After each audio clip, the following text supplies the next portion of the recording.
Oke, bertemu lagi dengan saya Sylvester Cabunada. Pada kesempatan kali ini saya akan membagikan materi berkaitan dengan pengenalan komputer. Pengenalan komputer untuk tingkat dasar dan tingkat menengah dan tingkat lanjut. Pada kesempatan kali ini saya akan meringkas materi pengenalan komputer pada umumnya.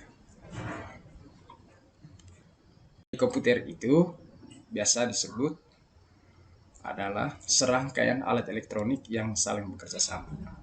Jadi biasanya saya pernah mengalami uh, ketika dosen saya dulu waktu saya kuliah bertanya apa itu komputer dan apa itu fungsi komputer. Kadang-kadang di sini terkecoh dengan pertanyaan-pertanyaan seperti itu. Jadi komputer itu sendiri adalah serangkaian alat elektronik yang saling bekerja sama. Kenapa disebut seperti itu? Karena tidak seperti yang kita lihat, yang kita ketahui bahwa komputer itu dari perangkat kerasnya saja sudah dipisahkan. Contohnya saya ambil dari perangkat keras yang komputer makro ya. Jadi dia dibedakan antara layar monitor, dibedah lagi dengan uh, keyboardnya, mouse-nya juga lain, CPU-nya lain. Jadi di situ kita sudah bisa mengetahui bahwa selain dari uh, fungsi untuk menggunakan apa untuk dijadikan komputer itu sendiri, jadi dari perangkat-perangkat itu, dari serangkaian alat elektronik itu bisa digunakan untuk hal-hal yang lain. Tidak seharusnya untuk dijadikan komputer. Contohnya ini layar. Layar bisa saja dijadikan untuk menjadi uh, monitor untuk televisi. Keyboard ini biasanya untuk di game di PS misalnya, begitu. Itu game PS yang zaman dulu sekarang. Nah, sudah itu CPU-nya juga itu bisa digunakan untuk hal-hal yang lain. Biasanya itu kalau di CPU itu tidak seharusnya dijadikan komputer, tapi bisa dijadikan biasanya itu hanya untuk penampungan datanya. Begitu. Banyak sekali orang itu menggunakan serangkaian dari alat elektronik ini digunakan untuk kepentingan-kepentingan dari pengguna itu sendiri. Jadi yang kedua adalah fungsi dari komputer itu sendiri. Jadi fungsi dari komputer itu sendiri adalah alat elektronik yang dapat menerima. Contohnya yang bisa menerima itu adalah CPU. Nah, dan dapat juga untuk menyimpan. Itu berarti di dalam ada beberapa perangkat yang ada di CPU itu sendiri adalah penyimpanannya. Nah, yang berikut adalah mengolah nilai, mengolah angka, mengolah data sehingga dijadikan sebuah informasi. Dan mengeluarkan data. Jadi ada outputnya jadi lagi. Ada input, proses, output. Jadi ada biasanya ada 3 ya. Fungsi dari komputer itu intinya ada 3 poin ini. Nah, poin ini yang pertama tadi adalah input, masukkan, proses. Setelah diproses maka ada outputnya, hasilnya dari apa yang kita inputkan di dalam komputer itu sendiri. Oke, mungkin sampai di situ untuk bagian definisinya.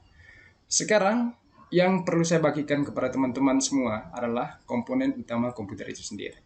Dari komponen utama komputer itu sendiri dibagi ada 3, tapi bisa juga ada tambahan sebenarnya itu adalah ada 4. Yang pertama adalah komponen perangkat lunak, komponen perangkat keras, komponen perangkat periferal.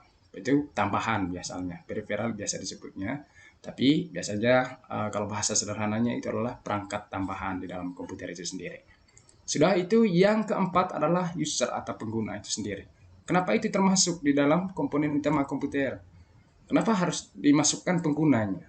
Karena komputer itu sendiri ketika kita tidak melakukan menggunakan komputer itu sendiri, itu sama halnya komputer itu akan dijadikan benda mati dan tidak bisa digunakan. Contohnya meja ini, kalau kita tidak digunakan maka otomatis bukan dijadi meja. Jadi seperti itu. Kenapa disebut meja? Karena kita bisa menyimpan buku, menyimpan apa dan lain-lain sebagainya. Karena kita bisa menggunakan untuk itu, maka disebut meja. Begitu juga dengan komputer itu sendiri. Nah, saya mulai dari perangkat lunaknya. Di perangkat lunak ini yang sebenarnya di dalam itu ada operasi sistem atau sistem operasi. Jadi ada OS, ada SO-nya. Jadi di sini saya sengaja untuk disatukan, tapi nanti akan saya pilihkan yang mana yang namanya operasi sistem, mana yang namanya sistem operasi. Jadi yang namanya operasi sistem itu adalah softwarenya, perangkat lunaknya. Perangkat lunaknya itu adalah, kalau saya ambil contoh di dalam manusia, itu adalah berarti isi hatinya, hati. Jadi kita tidak bisa memegang, kita punya hati kita masing-masing. Jadi itu juga dengan perangkat lunak. Perangkat lunak ini tidak bisa kita memegang. Nah, kita hanya dapat untuk menggunakannya. Bagaimana hati itu dengan baik. Yang operasi sistem itu contohnya adalah biasanya biasa disebut itu Windows. Jadi operasi sistem itu ada Windows. Itu kalau komputer kita ini pada umumnya itu di Indonesia itu di kalangan menengah ya, kalangan menengah dengan kalangan bawah, biasanya mereka menggunakan operasi sistemnya itu dia menggunakan Windows. Nah, ada lagi yang namanya dulu itu ada namanya yang open source itu namanya Linux, tapi jarang digunakan. Nah, ada yang juga Windows XP itu sebelum Windows XP itu sebelum ini adanya Windows 2007. Jadi perkembangannya seperti itu. Jadi kalau di laptop Apple-nya itu namanya Mac. Nah, seperti itu. Itu sudah lagi sebagai operasi sistem. Nah, yang dimaksud dengan sistem operasinya. Sistem operasi itu adalah yang sering kita gunakan itu adalah aplikasi, lebih ke aplikasi. Jadi yang kita teman-teman yang biasa gunakan itu misalnya aplikasi pengolahan kata, pengolahan angka, atau Word, Office ini pada umumnya, atau bisa juga aplikasi pengembangan pembuatan aplikasi, aplikasi desain, dan lain-lain sebagainya. Jadi intinya sistem operasi itu adalah aplikasinya. Begitu, aplikasi yang sering kita gunakan. Begitu. Yang berikutnya adalah yang perlu saya bahas yang kedua adalah komponen perangkat kerasnya. Nah, di mana komponen perangkat keras itu adalah komponen di mana perangkat dari komputer itu sendiri itu kita bisa memegang atau menyentuhnya dengan secara langsung. Contohnya itu adalah yang saya ambil pertama adalah Central Processing Unit (CPU). Jadi CPU itu sendiri merupakan otak komputer yang melakukan pengolahan data. Kenapa dia disebut otak dari komputer itu sendiri? Jadi dilihat dari namanya adalah sentral. Saya ambil contohnya begini. Misalnya di perempatan jalan itu, misalnya saya ambil contohnya perempatan jalan, ini kan arahnya kemana-mana. Jadi dia itu baku ketemunya. Dia menemukan jalur dari A, jalur B, C, dan D itu. Dia akan bertemu dalam satu tempat, satu titik. Nah, begitu juga di CPU ini. Jadi di CPU ini nanti adalah untuk bisa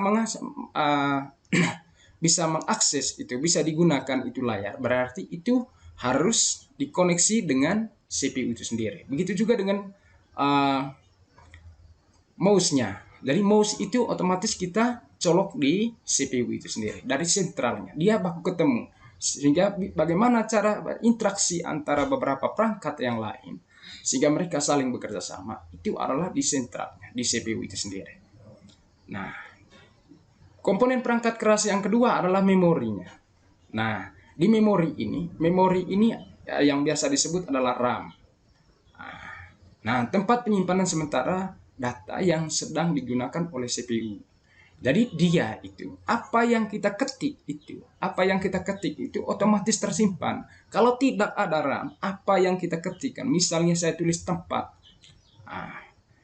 Kalau saya tekan spasio, kalau dia tidak menggunakan RAM, maka dengan sendirinya dia hilang tulisan tempatnya yang saya tuliskan pada awalnya. Dan seperti itu. Dia hanya untuk menyimpan sementara. Jadi yang berikutnya adalah biasanya RAM akses memori, hanya waktu diakses saja. Maka ketika kita diakses pertama itu komputer itu komputer itu adalah itu RAM yang pertama kali dipanggil. Nah, jadi saya sering sampaikan kepada siswa saya untuk menyimpan dokumen atau pekerjaan kita untuk jangan simpan di local disk C, karena local disk C itu dominannya itu di RAM. Nah, kenapa komputer itu ketika kita hidup pertama kali komputer itu lambat sekali, lambat sekali bootingnya, lama sekali hidupnya. Itu yang pertama itu adalah karena bebannya terlalu banyak. Nah, contohnya kita manusia, kalau kita mengangkat barang yang lebih berat, maka otomatis untuk kita bangun dari misalnya kita angkat barang yang misalnya 50 kg, otomatis saya sulit untuk mengangkat gitu. Nah, sehingga agak lama dia butuh proses, butuh bantuan apa dan lain sebagainya. Kalau dia semakin lama-lama itu, maka otomatis RAM nanti kalau kita itu bekerja tidak sesuai dengan kekuatan kita masing-masing, lebih banyak bebannya, maka kita tidak akan lama untuk hidup. Nah, jadi begitu juga RAM. Jadi kalau RAM itu semakin berat kita bertahan, itu semakin kita sudah mengetahui bahwa ini komputer ini kok bisa loading sekali hidupnya. Tapi kita tidak menganggap hal itu hal yang biasa. Jadi itu sama halnya kita menyuruh untuk memindah semua datanya. Kita pindahkan datanya ke local disk. Ada yang biasa di partisi waktu awal kita install komputer itu adalah biasanya kita bikin partisi C, D dan E dan lain sebagainya. Begitu tergantung kita buat partisinya. Jadi seperti itu yang di RAM. Yang berikut adalah hard disk atau SSID. Nah, yang komputer jadul itu yang generasi komputer yang keluarannya masih di generasi 11 biasanya itu menggunakan hard disk. Hard disk itu, nah itu biasanya itu hard disk itu tadi di local disk D, E, F dan lain-lain sebagainya. Tergantung teman-teman memberikan nama hard disknya. Jadi mungkin lebih baiknya ketika kita menyimpan data. Kenapa disebut jangka panjang di situ? Nah, ketika komputernya teman-teman nanti itu misalnya ada masalah, kita punya file yang penting di dalamnya, tapi file itu sangat dibutuhkan, tapi komputer itu sudah tidak bisa digunakan lagi atau mati total. Nah, maka alternatifnya itu adalah kita membuka hard disknya untuk bisa colok ke komputer lain untuk bisa mengambil datanya kita. Makanya saya sarankan untuk adik-adik, biasanya saya di sekolah, itu saya sarankan mereka untuk menyimpan semua pekerjaan-pekerjaan mereka itu harus di local disk D. Sehingga gampang sekali nanti ketika komputer itu nanti mengalami sebuah persoalan seperti itu. Nah, bagaimana dengan kata SSID? Nah, itu hanya upgrade-nya. Nah, biasanya yang komputer laptop sekarang itu, jadi teman-teman kalau belum belum membelikan komputer, mau beli komputer di tahun 2024 ini, nah teman-teman jangan lagi pakai yang hard disk. Nah, kalau hard disk ini agak sulit ya, rentan sekali ini bermasalah dan cepat sekali untuk memasukkan virusnya. Jadi seperti itu. Jadi kecepatan SSID dengan hard disk itu sangat jauh berbeda sekali. Jadi yang komputer atau laptop yang generasi 12 ke atas itu sudah menggunakan SSID. Jadi bukan lagi menggunakan hard disk. Memang semuanya sama mereka. Nah, jadi cuman kecepatan ketika kita membuka local disknya itu, kecepatan untuk menyimpan data, responnya itu ketika kita mengambil datanya, membuka datanya itu responnya cepat. Nah, jadi seperti itu. Tidak ada yang hack ya. Jadi hang biasanya hang ini bahasa sederhananya, hack lagi ketika kita membuka file itu sendiri. Nah, oke, yang berikut adalah motherboard. Nah, di kata motherboard itu adalah induknya. Nah, biasanya motherboard ini ada di dalam CPU. Di dalam CPU itu, motherboard itu adalah papannya, di mana papan itu ada chipset, di mana kita masukkan untuk menaruh RAM, menaruh hard disk, colokan kipas, dan lain-lain sebagainya. IC-nya, sudah itu power supply-nya. Jadi semuanya induk. Jadi dia seperti ini dia gambar di dalam. Dari gambarnya itu ada motherboard itu letak di dalam CPU itu sendiri. Jadi ada papannya, begitu. Itu motherboard itu. Yang berikut adalah input device. Nah, input ini adalah ada beberapa yang saya ambil contoh di bawah ini adalah mouse dan keyboard. Dari perangkat masukkan data ke dalam komputer seperti keyboard dan mouse.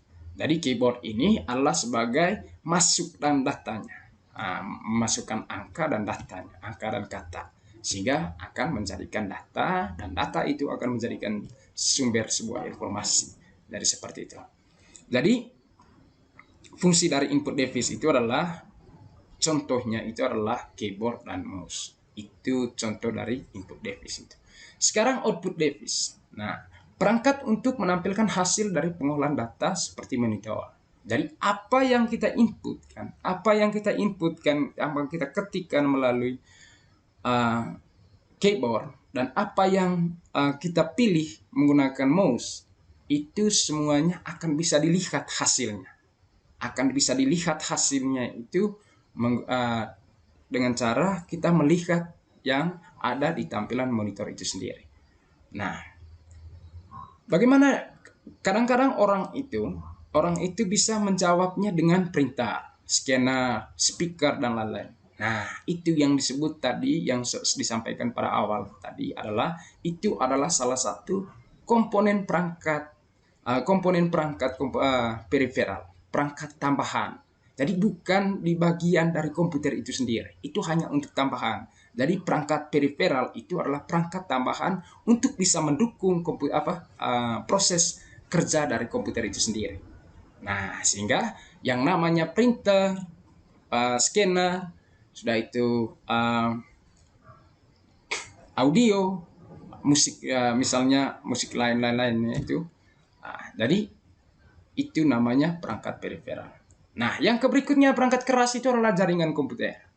Nah, kenapa saya juga termasuk ini ini jaringan komputer ini sekarang sangat penting sekali.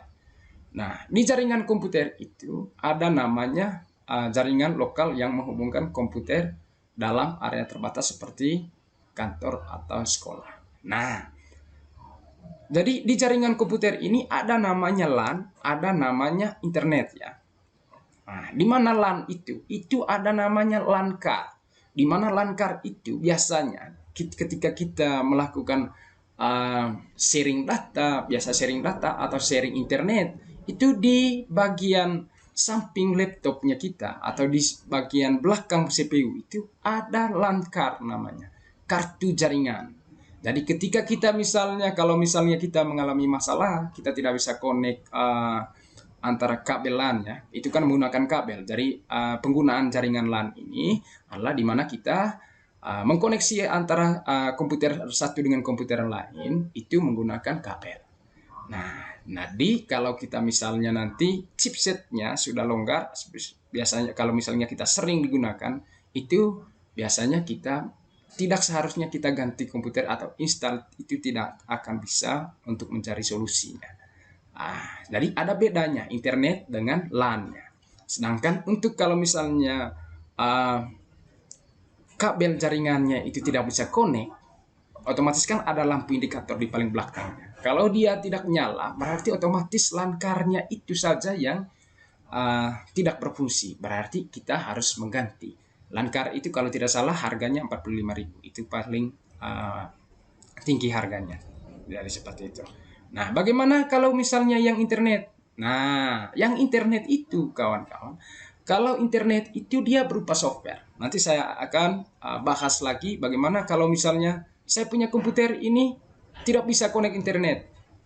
Nanti atasi masalahnya, nanti saya akan kasih tahu pada pertemuan berikutnya bagaimana kita ini scan perangkat keras ini.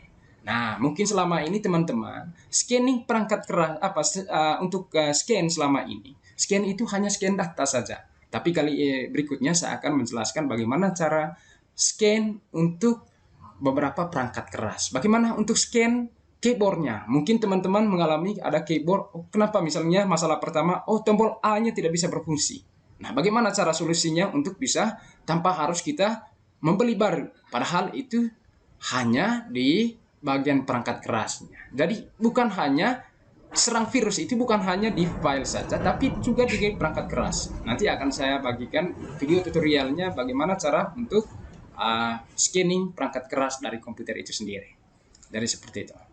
Jadi mungkin itu saja yang perlu saya bagikan. Nah, untuk yang penggunanya, user dan penggunanya, saya yakin dan percaya teman-teman semua.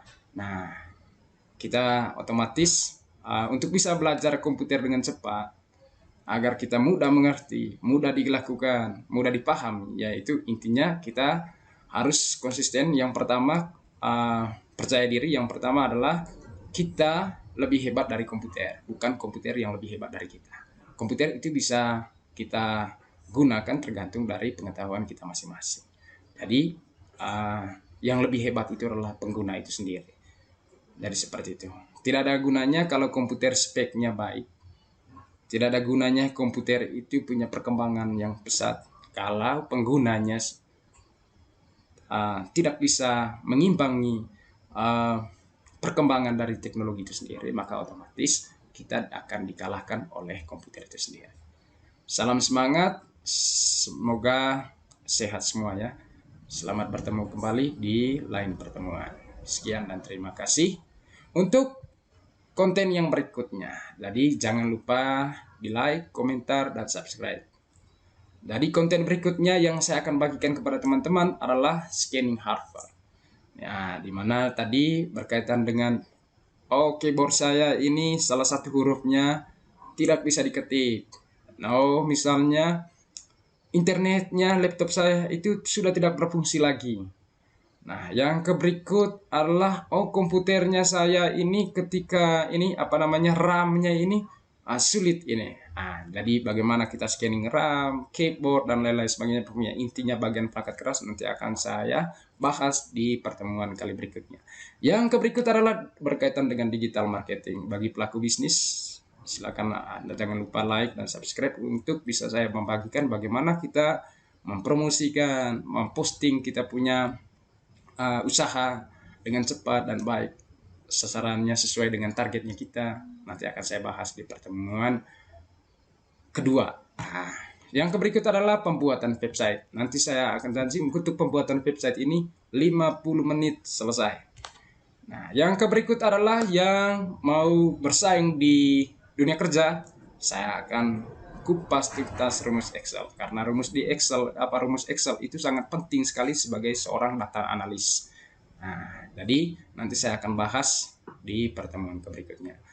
Jadi jangan lupa like, komentar, subscribe, nyalakan notifikasinya untuk bisa mengikuti tidak ketinggalan dari materi-materi yang akan saya bagikan kepada teman-teman semua.